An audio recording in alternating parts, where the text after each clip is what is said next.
نحمده ونصلي على رسوله الكريم اما بعد فاعوذ بالله من الشيطان الرجيم بسم الله الرحمن الرحيم رب اشرح لي صدري ويسر لي امري واحلل عقدة من لساني يفقهوا قولي۔ السلام علیکم ورحمۃ اللہ وبرکاتہ۔ ناظرین، پروگرام دعا کیجئے کے ساتھ آپ کی خدمت میں حاضر ہیں۔ آج ہم انشاءاللہ قرض سے نجات کی دعائیں آپ کے ساتھ شیئر کریں گے۔ اللہ سبحانہ وتعالیٰ فرماتے ہیں وَقَالَ رَبُّكُمُ ادْعُونِي أَسْتَجِبْ لَكُمْ،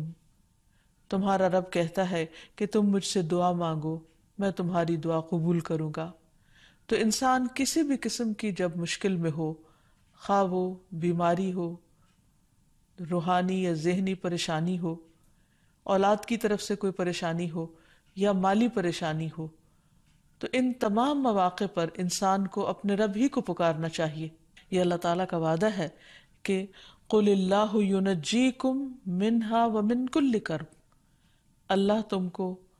اس وقتی تکلیف اور ہر قسم کی تکلیف سے نجات دیتا ہے، تو ہمیں اللہ تعالیٰ ہی کو پکارنا چاہیے۔ پھر اسی طرح اللہ تعالیٰ کو پکارنے سے پہلے اللہ تعالیٰ کی تعریف اور تعریف کے بے پناہ کلمات، اللہ تعالیٰ کی تعریف کے کلمات اتنے زیادہ ہیں کہ اگر انسان ان کو ساری زندگی بھی شمار کرتا رہے تو شمار نہ کر سکے۔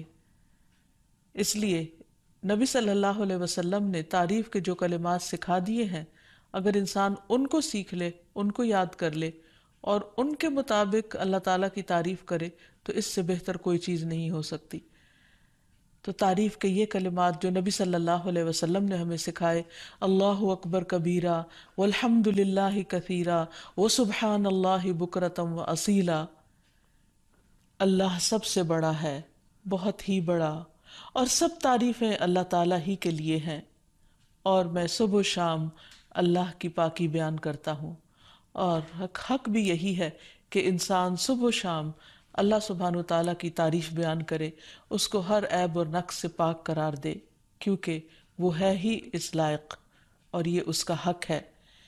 جہاں تک قرض دینے لینے کی بات ہے تو اس سلسلے میں ہمارا دین کیا کہتا ہے، چند باتیں اس سے متعلق عرض کریں گے۔ سب سے پہلے تو یہ کہ جب کوئی شخص ضرورت مند ہو، محتاج ہو اور قرض مانگے تو اسے قرض دینا چاہیے، کیونکہ کسی کی ضرورت پوری کرنا اللہ تعالیٰ کو بہت پسند ہے۔ پھر اسی طرح قرض لینے اور ادا کرنے کے بھی کچھ آداب ہیں۔ سب سے پہلی بات تو یہ کہ حتی الامکان کوشش کی جائے کہ انسان قرض لینے سے بچے، کیونکہ قرض لینے سے عموماً محبت کے رشتے اور تعلقات ختم ہو جاتے ہیں۔ ویسے بھی جب دوسرے انسان کو یہ پتہ چلتا ہے کہ قرض لینے والا یا مانگنے والا محتاج ہے، تو اس کے ضرورت مند ہونے کی وجہ سے یا اس کی مالی حیثیت کی کمی کی وجہ سے دوسرے کے دل میں اس کے مقام میں کمی آ جاتی ہے۔ تو اس لیے اس چیز سے حتی الامکان انسان بچے، اور پھر ہر معاملے میں انسان اللہ تعالیٰ ہی سے مانگے اور کوشش کرے کہ وہ لوگوں سے قرض نہ لے۔ لیکن پھر بھی انسان ہے، انسان کے لیے مالی معاملات، مالی مشکلات اس کے لیے ایک آزمائش ہوتی ہیں، ایک امتحان ہوتی ہیں، اسے دوسروں سے مانگنے کی ضرورت پیش آ جاتی ہے۔ تو ایسی صورت میں انسان صرف جائز ضرورتوں کے لیے مانگے، عیاشی کے لیے یا صرف خواہشات کی تکمیل کے لیے قرض نہ لے کسی سے۔ یہاں تک اس چیز سے روکا گیا ہے کہ اگر کوئی شخص حج پہ جانے کی بھی، یعنی اتنے بڑے نیک کام کی بھی خواہش رکھتا ہے اور اس کے لیے وہ قرضہ لینا چاہتا ہے تو اس سے منع کیا گیا۔ طارق بن عبد الرحمن سے مروی ہے کہ انہوں نے نبی صلی اللہ علیہ وسلم کے صحابی عبداللہ بن ابی اوفا سے سوال کیا کہ ایک شخص نے حج نہیں کیا، کیا وہ حج کے لیے قرض لے سکتا ہے؟ تو انہوں نے کہا کہ نہیں، یعنی حج جیسے نیک کام کے لیے بھی قرض نہیں لینا چاہیے۔ پھر اسی طرح قرض سے پاک ہونا جنت میں داخلے کی ضمانت ہے۔ نبی کریم صلی اللہ علیہ وسلم نے فرمایا، جس شخص کی روح اس کے جسم سے اس حال میں جدا ہو کہ وہ 3 چیزوں سے بری ہو تو وہ جنت میں داخل ہوگا: تکبر، قرض اور مال غنیمت میں خیانت۔ یعنی جو شخص ان 3 چیزوں سے بچ گیا وہ نجات پا گیا۔ پھر اسی طرح یہ ہے کہ بعض اوقات انسان کسی شرعی مقصد کے لیے قرض لیتا ہے، یعنی حقیقی ضرورت کے لیے قرض لیتا ہے، تو ایسی صورت میں عبداللہ بن جعفر فرماتے ہیں کہ رسول اللہ صلی اللہ علیہ وسلم نے فرمایا اللہ تعالیٰ قرض لینے والے کے ساتھ ہے، یعنی اگر کوئی واقعی حقیقی جائز ضرورت کے لیے لیتا ہے تو اللہ تعالیٰ اس کی مدد کرتے ہیں یہاں تک کہ وہ اپنا قرضہ ادا کرے، بشرطے کہ قرضہ ایسے مقصد کے لیے نہ ہو جو اللہ تعالیٰ کو ناپسند ہو۔ یعنی اس سے یہ بھی پتہ چلتا ہے کہ کسی ناجائز مقصد کے لیے، کسی حرام کام کے لیے اور محض خواہشات کی تکمیل کے لیے قرض نہ لیا جائے، اور اگر انسان جائز ضرورت کے لیے لیتا ہے اور پھر واپس کرے گا اور کرنے کی نیت رکھتا ہے تو اللہ سبحانہ و تعالیٰ اس کی مدد فرمائے گا۔ پھر اسی طرح یہ بھی یاد رکھنا چاہیے کہ انسان قرض لینے کے بعد اس کو ادا کرنے کی فکر کرے، کیونکہ جب انسان کسی کو قرض دینے کی یعنی قرض لوٹانے کی صلاحیت رکھتا ہو اور پھر قرض واپس نہ کرے تو ایسا کرنا بہت بڑا ظلم ہے۔ رسول اللہ صلی اللہ علیہ وسلم نے فرمایا قرض ادا کرنے میں مالدار کی طرف سے ٹال مٹول کرنا ظلم ہے، اور اگر تم میں سے کسی کا قرض کسی مالدار کے حوالے کیا جائے تو اسے قبول کرے، یعنی قرض خواہ کو کہا جائے کہ کسی دوسرے نے میرا قرض دینا ہے اس سے لے لو تو وہ مان جائے۔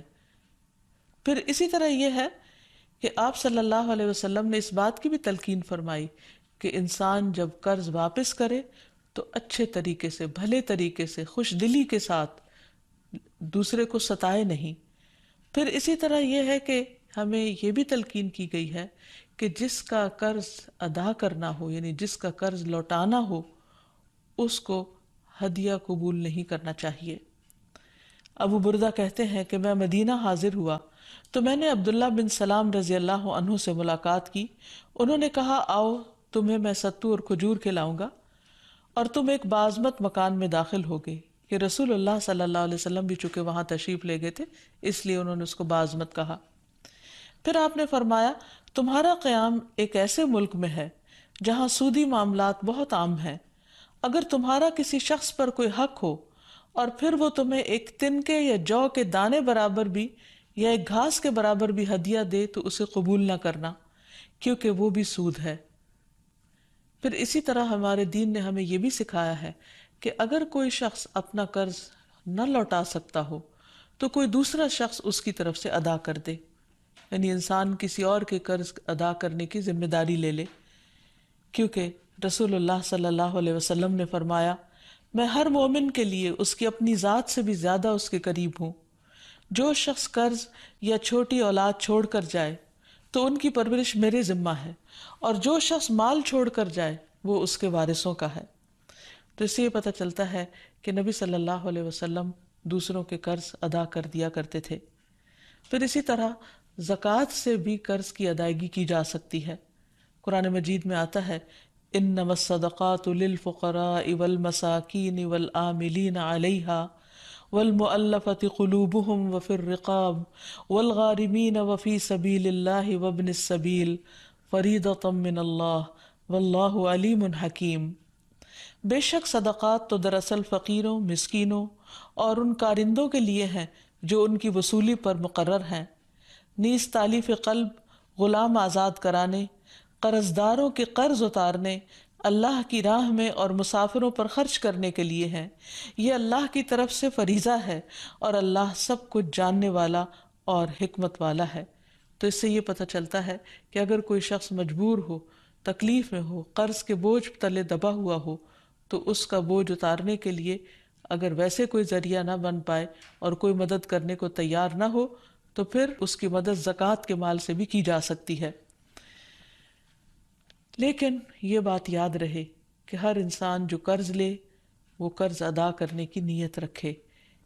کیونکہ جو شخص قرض ادا کرنے کی نیت کرے گا اللہ سبحانہ تعالیٰ کی اس کے ساتھ مدد ہوگی، اور اس کے لیے انسان کو بھرپور کوشش بھی کرنی چاہیے۔ حضرت عائشہ کہتی ہیں کہ نبی صلی اللہ علیہ وسلم نے فرمایا میری امت میں سے جو شخص قرض کا بوجھ اٹھائے اور اسے ادا کرنے کی کوشش کرتے ہوئے فوت ہو جائے لیکن وہ قرض ادا نہ کر سکے تو میں اس کا ولی ہوں، یعنی نبی صلی اللہ علیہ وسلم نے اس کو اپنے ذمے لیا۔ پھر کیونکہ یہ ایک بہت بڑی نیکی ہے، ایک بہت بڑا ثواب کا کام ہے، پھر اسی طرح یہ ہے کہ انسان کو اس کی بہت زیادہ فکر